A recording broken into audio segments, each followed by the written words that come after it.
नमस्कार दोस्तों, आज के करंट अफेयर में आपका स्वागत है। तो इस करंट अफेयर में प्रीलिम्स की दृष्टि से भी महत्वपूर्ण टॉपिक है और मेंस की दृष्टि से भी महत्वपूर्ण टॉपिक है। तो प्रीलिम्स के भी हम लिए भी हम पढ़ेंगे और मेंस के लिए भी पढ़ेंगे, मतलब कि प्रीलिम्स कम मेंस। ठीक है, इसके लिए आपको अलग अलग पढ़ने की आवश्यकता नहीं है, बस आपको क्या करना है, अपने सब टॉपिक में ऐड करना है। और इसकी पीडीएफ आप लोगों को मिल जाएगी जल्दी, ये चल रहा है काम। एक टेलीग्राम ग्रुप बना देंगे तो उस पे सारी पीडीएफ इस पे आपको डाल दी जाएगी। ठीक है, चलो। तो हमारी न्यूज में था कि इसरो ने एक एसएसएलवी रॉकेट लॉन्च किया और वो क्या हो गया, एसएसएलवी D1 रॉकेट लॉन्च किया, वो क्या हो गया, फेल हो गया। तो एक इंपोर्टेंट घटना है, इससे संबंधित हमारा एक, ये जो एसएसएलवी जो लॉन्च व्हीकल है वो क्या है वो देखेंगे। तो एसएसएलवी जो लॉन्च व्हीकल है, इसकी तीनों स्टेज क्या होती है, सॉलिड होती है। जैसे मान लो ये हमारा कोई लॉन्च व्हीकल है, ये 1 2 3, तो A B stage solid, A B stage solid और ए बी स्टेज सॉलिड। तो ये वाली स्टेज क्या होंगी, ठोस होंगी। ठीक है, तीनों ध्यान रखना। और 500 किलोग्राम तक के सैटेलाइट को ले जा सकता है, 500 किलोमीटर दूर, मतलब लो अर्थ ऑर्बिट में ले जाएगा। ठीक, अब इससे फायदा क्या होगा, अभी तक हम पीएसएलवी यूज करते थे। पीएसएलवी में क्या है, काफी बड़ा रॉकेट है और काफी सफल रॉकेट रहा है अभी तक। इससे हम चंद्रयान फर्स्ट भेज चुके हैं, मंगलयान भेज चुके हैं, मतलब सफलतम रॉकेट इसको माना जाता है, माना क्या जाता है ही वो तो सफलतम। और इसके द्वारा इसरो काफी कॉमर्शियल सैटेलाइट लॉन्च करता है, मतलब विदेशों के द्वारा सैटेलाइट बना दी जाती है, वो इसरो क्या करता है, लॉन्च कर देता है। तो अब इसमें क्या था, बड़ा रॉकेट था तो इसमें कॉस्ट काफी ज्यादा होती थी, टाइम भी ज्यादा लगता था। तो इस समस्या का समाधान करने के लिए इसरो ने क्या किया, इसने S S L V rocket design किया, जिसको इंटीग्रेट करने में 72 हवा लगते हैं, और जबकि पीएसएलवी को कितने लगते थे, 70 दिन लगते थे। इतना इफिशियंसी आई है। ठीक, दूसरा, कॉस्ट इफेक्टिव है, मतलब कि बड़े रॉकेट को अगर इंटीग्रेट करोगे तो उसमें कॉस्ट ज्यादा लगेगी, और जबकि इसको करेंगे तो इसकी कॉस्ट कम लगेगी। तो इसकी कॉस्ट ओनली कितनी लगती है, 30 करोड़ रुपए लगती है। अब इसके द्वारा इसरो क्या कर सकता है, मतलब कि कॉस्ट कम लगेगी तो इसके द्वारा व्यापारिक जो सैटेलाइट हैं वो स्पेस में इसरो भेजेगा, तो उससे क्या होगा, इसरो का खर्चा कम होगा, मतलब कि लागत कम होगी और उसके ज्यादा जो आउटपुट है वो मिलेगा, ज्यादा मिलेगा। इससे क्या होगा, इसरो वर्ल्ड में एक अमर्जिंग मार्केट के रूप में उभर सकता है, मतलब कि इसकी इकोनॉमी काफी हाई स्केल पे जा सकती है। ठीक, ये स्मॉलेस्ट है, 110 टन का व्हीकल है। और इसमें वही बताया आप लोगों को, इंफ्रास्ट्रक्चर की कम जरूरत पड़ती है, मैन पावर की कम जरूरत पड़ती है, मतलब केवल 6 एक्सपर्ट की सहायता से 7 डे में इंस्टॉल हो सकता है, जबकि पीएसएलवी जीएसएलवी इसमें काफी टाइम लगता है। और दूसरी बात ये भी है, पीएसएलवी जीएसएलवी को हम वर्टिकली डिजाइन कर सकते हैं, जबकि इसको हॉरिजेंटल और वर्टिकली दोनों तरीके से डिजाइन कर सकते हैं, इंस्टॉल कर सकते हैं। तो ये टॉपिक हो गया। इसमें आप कुछ टॉपिक ध्यान रखिएगा, और इसको बनाने का, डिजाइन करने का जो श्रेय है वो वर्तमान के चीफ हैं इसरो के, उनको जाता है। तो कमेंट में ये बताइए कि वर्तमान के चीफ इसरो के कौन है। ठीक, तो मेंस की दृष्टि से भी महत्वपूर्ण है, आप एडवांटेज की दृष्टि से देखेंगे तो यहाँ पे मेंस में आप इसको लिख सकते हैं। ठीक, अब एक न्यूज ये थी कि हमारी फाइनेंस मिनिस्टर ने बोला था कि CSR, कॉर्पोरेट सोशल रिस्पॉन्सिबिलिटी के द्वारा जो भी कंपनियां खर्च करती हैं उनको हम डिक्टेट नहीं कर सकते हैं। ठीक है, उनको हम डिक्टेट नहीं कर सकते, केवल न्यूज है। तो न्यूज ये थी, मनी हैज पर the ministry of corporate affair द्वारा ये डाटा दिया गया कि 17,000 बिजनेस कंपनियों ने 2500 करोड़ रुपए CSR के तहत क्या किए हैं, खर्च किए हैं। और जबकि 9,374 कंपनियां इनने सीएसआर से ज्यादा पैसा खर्च किया, जबकि एक अच्छी बात है ना। मतलब कोई भी प्राइवेट कंपनी है, उसने मान लो सीएसआर के तहत 100 रुपए अलॉट किए कि हम इतने ही खर्च करेंगे। उनमें से कुछ कंपनियां ऐसी थी, मान लो उनने 110 कर दिए, मन ने 110 रुपए कर दिए। इसका मतलब सीएसआर का मतलब ये होता है कि उनने सोशल एवं इन्वायरमेंट वेल बीइंग के लिए पैसा खर्च किया है, सोशल एम्पावरमेंट के लिए खर्च किया है, ज्यादा पैसा खर्च किया है। मतलब कि कंपनियों की नीयत अच्छी है। अगर कंपनियों की नीयत अच्छी है तो हमारे देश में ये क्या होगा, असमानता को कम करेगा, गरीबी को दूर करेगा, भुखमरी को दूर करेगा और कुपोषण को दूर करेगा। मतलब कि सरकार और कॉर्पोरेट दोनों मिलकर सामाजिक कल्याण की दिशा में कार्य कर सकते हैं। ठीक। तो सीएसआई के द्वारा क्या क्या होती है वो हम जान लेते हैं, कौन कौन सी गतिविधियां आती हैं। सीएसआर एक टूल है सोशल और इन्वायरमेंट एम्पावरमेंट का। सोशल मतलब सामाजिक सशक्तिकरण, इन्वायरमेंट मतलब हम पर्यावरण का क्या करेंगे, सतत विकास करेंगे, मतलब उसमें पर्यावरण का भी संरक्षण हो और मानव का भी विकास हो। तो इसके द्वारा ये कर सकते हैं। मतलब कंपनियां केवल अपने लाभ के लिए ना देखें, मतलब किसी क्षेत्र में अगर कंपनी स्टेब्लिश है तो उसके द्वारा सामाजिक समस्याएं हैं उस क्षेत्र में, तो इस क्षेत्र में सामाजिक समस्याओं को दूर करने के लिए कंपनियां अपने सीएसआर फंड का यूज कर सकती हैं। ये इस्टेब्लिश हुआ है क्लॉज 135 कंपनी एक्ट 2013 के तहत। तो आप इसको देखना। अब कुछ इसकी एलिजिबिलिटी है, हर एक कोई कंपनी सीएसआर के तहत एलिजिबल नहीं होती है उसको खर्च करने के लिए। तो ये एलिजिबिलिटी ये है कि कोई कंपनी का एनुअल टर्नओवर 1,000 करोड़ होना चाहिए या उससे ज्यादा होना चाहिए, या नेटवर्थ 500 करोड़ होना चाहिए या उससे ज्यादा होना चाहिए, या नेट प्रॉफिट 5 करोड़ होना चाहिए या उससे ज्यादा होना चाहिए। तो अगर ऐसी कंपनी इस क्राइटेरिया को फुलफिल करती है तो वो company 2% of their average net profit in previous 3 year वो अपनी सीएसआर एक्टिविटी में खर्च कर सकती है। कितनी परसेंट? 2%। कितना? 3 साल में जो नेट प्रॉफिट होगा उसमें से 3 साल की एक्टिविटी में से वो खर्च कर सकती है। ठीक। तो ये दृष्टि प्रीलिम्स की दृष्टि से महत्वपूर्ण हो गया, तो आप इसको ध्यान रखिएगा। ठीक है। अब इसमें कौन कौन सी एक्टिविटी इन्वॉल्व रहती हैं वो हम देखते हैं। तो पहली एक्टिव मैंने एक जस्ट आपको बता दिया है कि सोशल और सोशल एम्पावरमेंट तो उसमें रहेगा, और सारी अच्छी अच्छी बातें रहेंगी। सोशल एम्पावरमेंट में कौन कौन सी अच्छी बातें आती हैं वो देख लो। हंगर को दूर करेंगे, गरीबी को दूर करेंगे, एजुकेशन को प्रमोट करेंगे, लैंगिक समानता स्थापित करेंगे, मन की महिलाओं को एम्पावर करेंगे। जो भी वायरस से संबंधित, मतलब अगर देश में महामारी फैलती है, अभी भारत में कोविड-19 फैली तो कई सारी कंपनियों ने सीएसआर के तहत काफी सरकार की हेल्प की। तो वो हेल्प जो जिस फंड की वो फंड सीएसआर के तहत इंक्लूड किया गया। ये सरकार ने नया प्रावधान किया। यानी कोविड में अगर कंपनियां सहायता करती हैं तो फंड किसके तहत अंदर आ जाएगा? सीएसआर के तहत आ जाएगा। तो ठीक है। इन्वायरमेंट की सुरक्षा करेंगे, prime minister national relief fund में दे सकती हैं। और जो भी सेंटर के द्वारा जो भी फंड स्टेब्लिश किए जाते हैं उनमें वो कंट्रीब्यूट कर सकती हैं। सोशियो सामाजिक आर्थिक विकास के लिए दे सकती हैं। अनुसूचित जनजाति, पिछड़ा वर्ग, अल्पसंख्यक और भूमन की सहायता के लिए दे सकती हैं। गवर्नमेंट ने क्या किया है कि एमसीए 21 पोर्टल लॉन्च किया। इसके तहत सीएसआर एक्टिविटी को क्या करते हैं वो लोग, कि मॉनिटर करते हैं। अभी हाल ही में सरकार ने संशोधन ये किया है कि हर घर तिरंगा जो कैंपेन चल रहा है, मतलब कि आजादी का अमृत काल जो चल रहा है, अमृत महोत्सव, उसके तहत हर घर तिरंगा तिरंगा लेके आना है। और तिरंगा के तहत अगर कंपनियां खर्च करती हैं इस कैंपेन के तहत तो वो सीएसआर एक्टिविटी में इंक्लूड होगा। ठीक।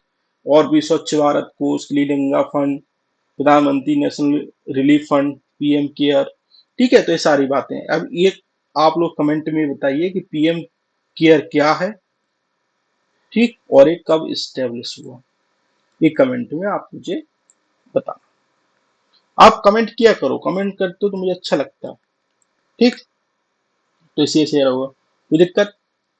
अब आईएमडी के डायरेक्टर ने कहा है, इंडियन मेट्रोलॉजिकल डिपार्टमेंट ने कहा है कि क्लाइमेट चेंज हमारे जो फोरकास्ट हम करते हैं कि मानसून कब आएगा, सूखा कब होगा, उसमें व्यवधान उत्पन्न कर सकता है। कौन कौन से वेदर इवेंट है? थंडर स्टॉर्म हो गया, लाइटनिंग हो गया, बिजली कड़कना, हैवी रेनफॉल हो गया, ये चैलेंज है फोरकास्ट के लिए, ठीक। ये तो न्यूज होगी। अब आईएमडी के बारे में पढ़ते हैं। आईएमडी में क्या है, एक नोडल एजेंसी है मिनिस्ट्री ऑफ अर्थ साइंस के तहत, ठीक। ये स्पेशली क्या करती है, इनसेट सीरीज की सैटेलाइट और रैपिड नाम के एप्लीकेशन को इंटीग्रेट करके डेटा को फोरकास्ट करती है, मतलब भविष्यवाणी करती है कि पानी आज बरसेगा कि नहीं बरसेगा।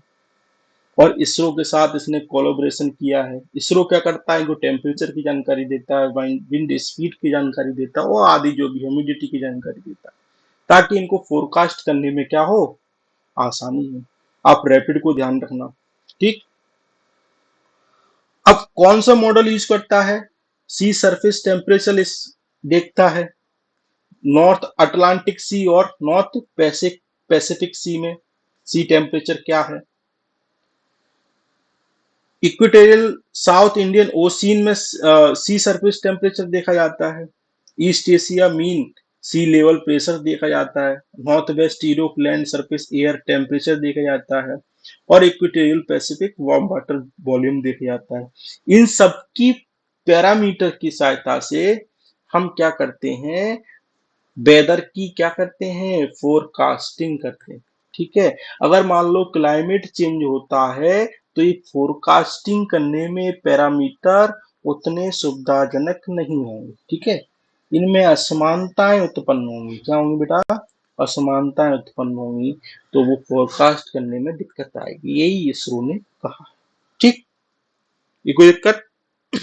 चलो नेक्स्ट टॉपिक।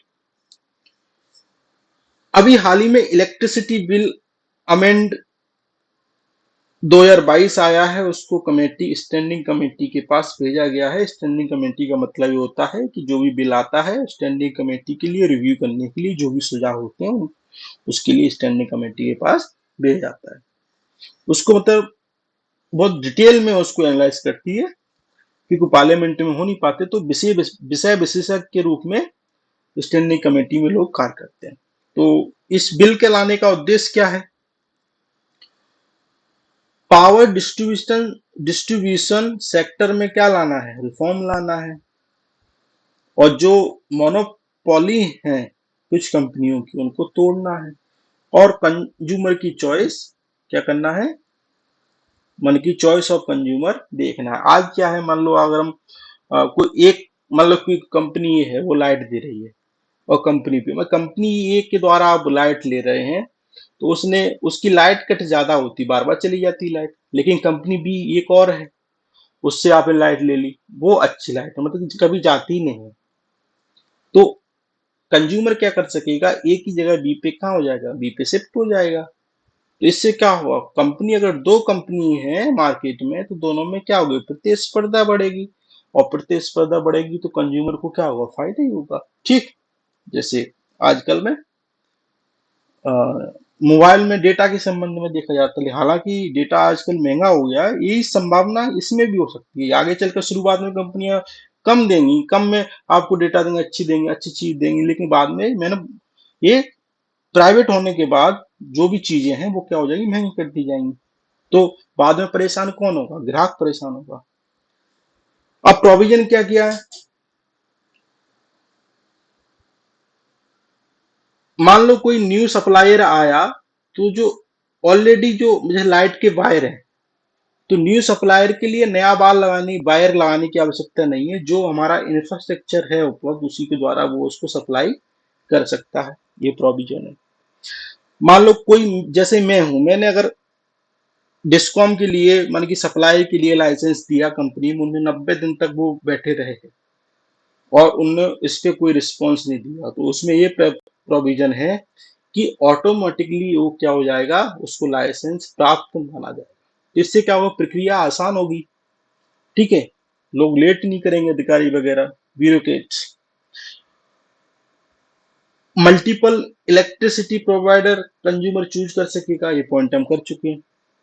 अब जो रेगुलेटरी बोर्ड होते हैं, आज के समय में समस्या ये है वो खाली रहते हैं, विषय विशेषज्ञ उसमें लोग नहीं रहते हैं, तो राजनीतिक प्रभुत्व होता है, तो उससे क्या होता है, फंक्शनिंग पे प्रभाव पड़ता है। तो सरकार ने किया है, इसको क्वालिफाइंग क्राइटेरिया को क्या किया, स्ट्रिक्ट किया है, जिससे क्या होगा, उसकी फंक्शनिंग क्या होगी, इंप्रूव होगी। ग्रीन एनर्जी को प्रमोट करेंगे। ग्रीन एनर्जी मतलब biodiesel, biofuel, solar energy, hydro energy, इनको प्रमोट करेंगे। डिस्कॉम को ये मैंडेटरी कर सकती है केंद्र सरकार कि आप रिन्यूएबल एनर्जी को क्या करो, कुछ पोर्शन क्या करो, जनरेट करो रिन्यूएबल एनर्जी से। ठीक है, नेशनल और स्टेट मान कि राष्ट्रीय और राज्य स्तर पर जो भी इसकी रेगुलेटरी बोर्ड होगा, वो अगर पावर कट कर सकते हैं सप्लायर को, अगर उनने एक निश्चित मात्रा में अगर बैंक में पैसा नहीं रखा।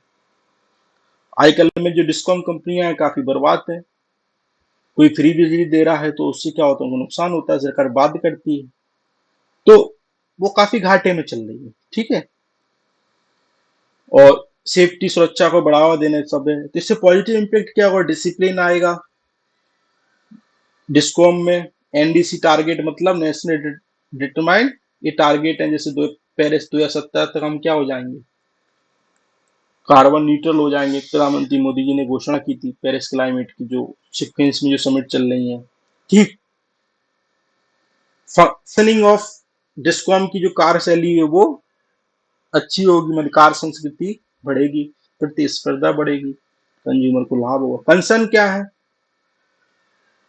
सरकार की इंटरवेंशन ज्यादा हो सकती है। ठीक, मतलब ये वाला पॉइंट है ना कि मिनिमम बैलेंस रखना पड़ेगा, लाइट कट कर देंगे तो आप सप्लाई नहीं कर पाओ कंज्यूमर को, तो इंटरवेंशन सरकार की ज्यादा हो सकती है। एक कंकरेंट लिस्ट में जो विषय आता है, तो हालांकि आवश्यकता जरूरी नहीं है कि केंद्र राज्य से सहमति ले, लेकिन तब भी एक बातचीत होना एक हमारी लोकतांत्रिक प्रक्रिया का हिस्सा है, तो एक बातचीत करनी चाहिए। ठीक, तो राज्य ये बोल रहे हैं कि आप हमारे डोमेन में घुस रहे हो, हमारे कानून में, हमारे मनी विषयों पर आप कानून बना रहे हो। और जो शहरी क्षेत्र हैं, मतलब बहुत सारी कंपनी आ गई, तो अब क्या कुछ लॉस मेकिंग कंपनी भी जनरेट हो जाएंगी। आज के समय आप लोग देख रहे हो, एग्जाम्पल के तौर पे देखें, आइडिया, एयरटेल और जियो, ये तीन हैं। तो आइडिया आजकल लॉस मेकिंग है, एयरटेल भी थोड़ा बहुत मुनाफा है लेकिन लॉस मेकिंग चल रही है। तो स्टेब्लिश एक ही कंपनी की रह गई है, जियो की, जहां तक आपने देखा होगा। तो लॉस मेकिंग कंपनी क्या हो जाएंगी, जनरेट हो जाएंगी, अगर मल्टीपल इलेक्ट्रिसिटी प्रोवाइड मार्केट में आएंगे तो। ठीक, और सरकार अगर बिजली कट कर देगी तो क्या होगी, सप्लाई बाधित होगी। तो ये सब चीजें हैं। तो पूरा टॉपिक हो क्या है प्रीलिम्स की दृष्टि से, वैसे हमने प्रोविजन पढ़ लिए, पॉजिटिव इम्पैक्ट पढ़ लिए और कुछ कंसर्न पढ़ लिए, इससे ज्यादा पढ़ने की आवश्यकता नहीं है। अब एक टॉपिक चर्चा में था कि जो ग्रेट बैरियर रीफ है वो रिकवरी हुई है, तो हमारा अच्छी बात है। तो रिकवरी हुई है, अब कमेंट में ये बताइएगा कि ग्रेट बैरियर रीफ कहाँ है। ठीक, बस आप लोगों को पता होगा, ऑस्ट्रेलिया में ही बता दिया। ये क्या होती है, एक लार्ज इस टाइप की, ऑस्ट्रेलिया का जो हमारा पूर्वी भाग है वहां पे, उत्तर पूर्वी ये वाला यहाँ पे है। ठीक है, लार्ज कॉलोनीज है।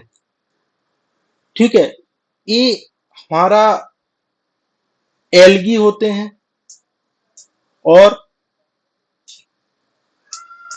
जू जेंथली होते हैं, तो इनके पास सिम्बायोटिक रिलेशन होता है, सहजीवी संबंध। मतलब कि घर में अगर कोई आपको खाना दे रहा है तो आप उसकी सेवा कर दो, ऐसा कुछ संबंध है। ठीक है, तो इसको बोलते हैं सहजीवी संबंध। इतना ही ध्यान रखना, ज्यादा पढ़ने की आवश्यकता नहीं। बेनिफिट क्या होंगे? बायोडाइवर्सिटी बढ़ेगी, उत्पादकता बढ़ती है। मतलब उसमें देखो कितनी उत्पादकता, कितनी बायोडाइवर्सिटी यहाँ पे, ये दिख रही है आपको। नेचुरल बैरियर है, फूड देता है लोगों को, नेचुरल फूड 500 मिलियन लोगों को लाइवलीहुड प्रावधान करता है। ठीक, पर्यटन बढ़ता है। अब ये तो विश्व इंडिया में कहाँ कहाँ है?